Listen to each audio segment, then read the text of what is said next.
sorry, it's been a minute since I've done a video.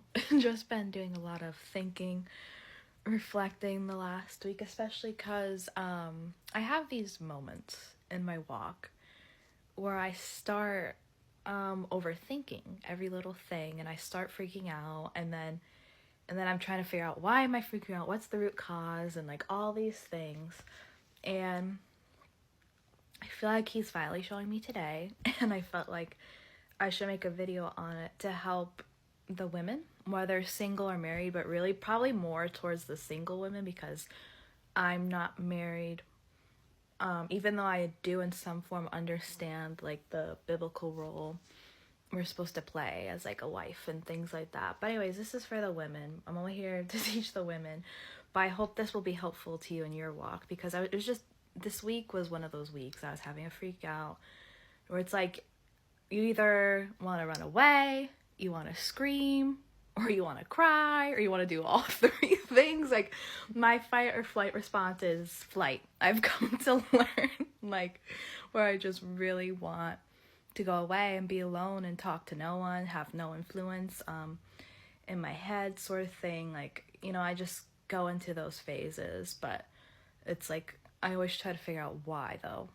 And this week, really today, I feel like he's showing me, because of the certain like thoughts like I've been having or things like that, especially in regards to like if you're a single woman, and you know, it can be, especially if you haven't fully healed from your past, like especially if you've had issues with men, like men hurting you or disappointing, not being there for you, or if you've had you know, like a dad or your bio dad wasn't there for you, you know, and things like that. It can hurt, and it can cause a lot of pain, and then it can cause this like where you almost like start hating men or have issues with men, because you're like, you know, like you just see a man and you just think of all the other stuff that men have done, so it causes you to have trust issues and things like that. And that was kind of what he was showing me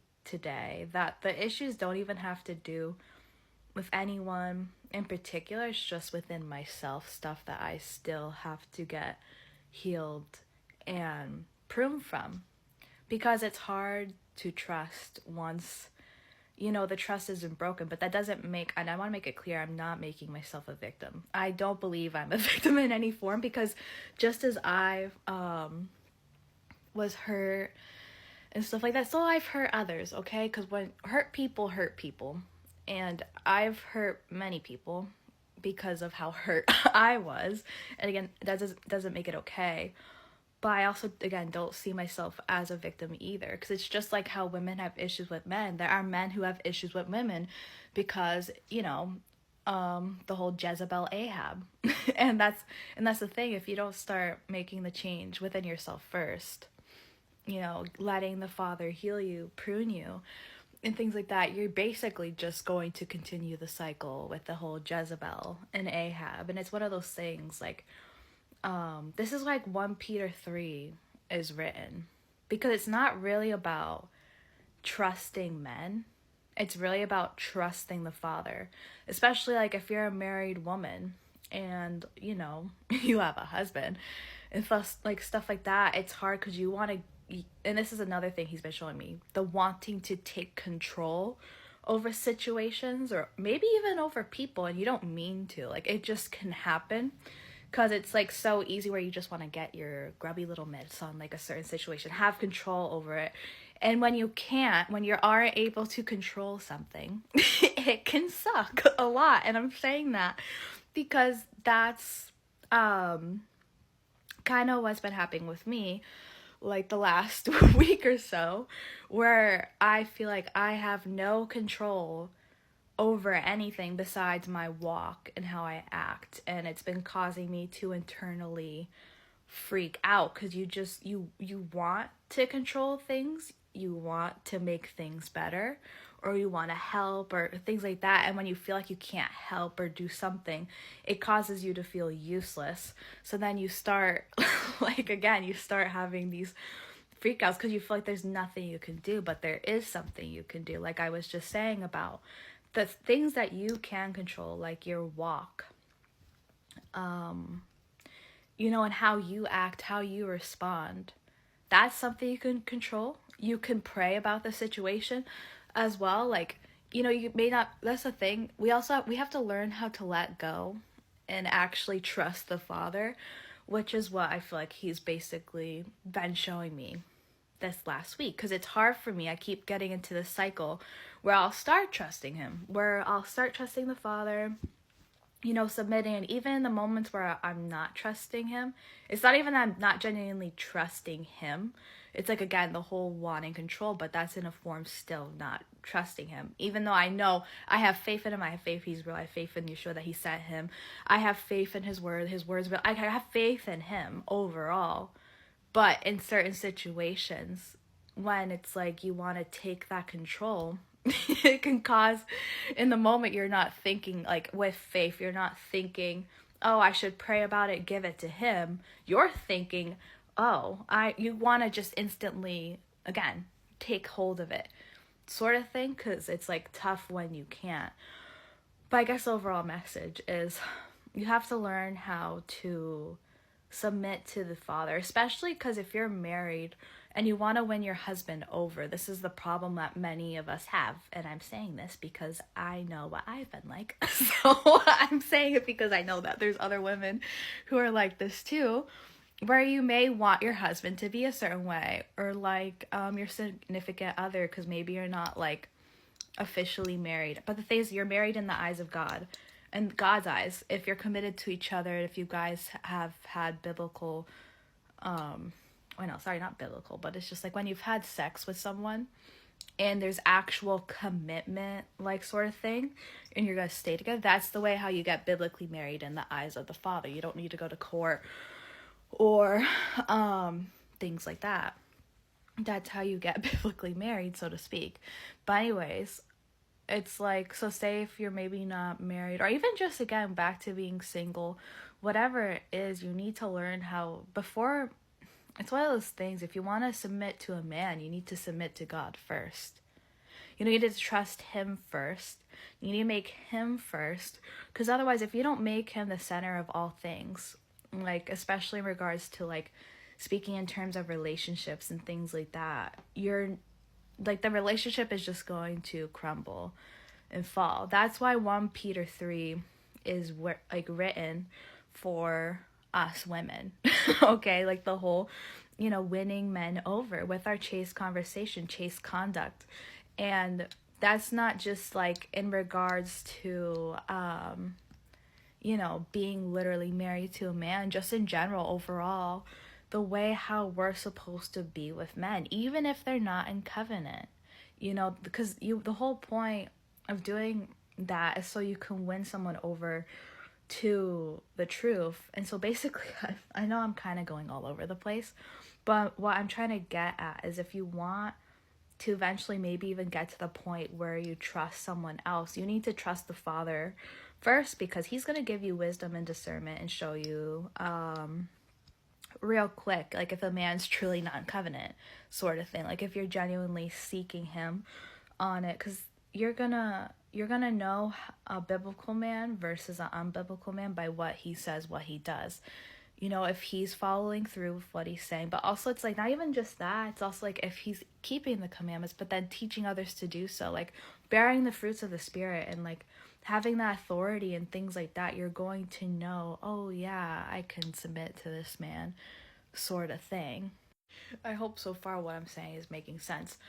But it's like, that's what I mean. Like, if you pray about it, if you're seeking him, seeking his will, he's not going to lead you astray. And then obviously, if you're already married, the way how I guess you quote unquote trust your husband is by trusting the Father, by being a 1 Peter 3 woman, because that's why it's even written in there. And I don't remember, I think it's like verse 5 or 6, where if you're like Sara, who didn't basically, I can't fully remember how it's phrased, but she didn't succumb to fear. She just trusted, and she was even treating like Abraham as like Lord, sort of thing. Not literally in the sense where you worship, because obviously we're not to worship anyone but the Father, but kind of like in some form treating him as if he's the Messiah sort of thing. Like that's the thing. You kind of treat your husband similar to that. Again, not in the form where you're worshiping him, putting him above God, where it's like if he says to sin, you're gonna sin. It's not like in that form. It's in the sense of like you kind of have this reverence where it's like, oh, I want to be my husband's little helpmate, or like help my husband, so do your part and the father will do his part, sort of thing. Like, and if it's meant to be his will, he possibly can wake up your husband due to your chaste conversation, chaste conduct. And so that's in regards to being biblical married, and I hope that helps. Like, because there really is a way how we're supposed to act as women. Like, I'm not gonna lie and say I've been perfect with being submissive. I believe he's helped me come so far, though, praise Yah for that. But I know when I get stressed or when I want to take control over things and things like that, I tend to be snappy, or I tend to, like, you know what I mean? Like, I tend to react, versus when I'm genuinely trusting him and just focusing on the scriptures, doing the work, he brings this, like, calm and peace that it's almost like you didn't even know you need it, but you need it, sort of thing. And I don't really react as much. Again, not saying I'm perfect, because I have those moments where I get a bit snappy, but praise God my mom's around, because she rebukes me instantly and tells me when I'm being wrong, like, like, hey, stop, that sort of thing. Because there's a certain way how we're supposed to be with men, and this is why it even goes back to that video I did a while back, or not a while back, but like maybe like a month or two ago, about our emotions. This is why you need to actually let him heal you, let him set you free from that, because if you don't, it's going to be your downfall. So I hope that makes sense, because even in this regard, as what I'm talking about in regards to lacking trust, or like wanting to take control and all these things, like, I know, like, I don't say I know, I believe he showed me the root behind of it, because of getting disappointed, or if you've been hurt before, or things like that. But that's why, again, you have to let him heal you. You have to learn how to submit to the Father.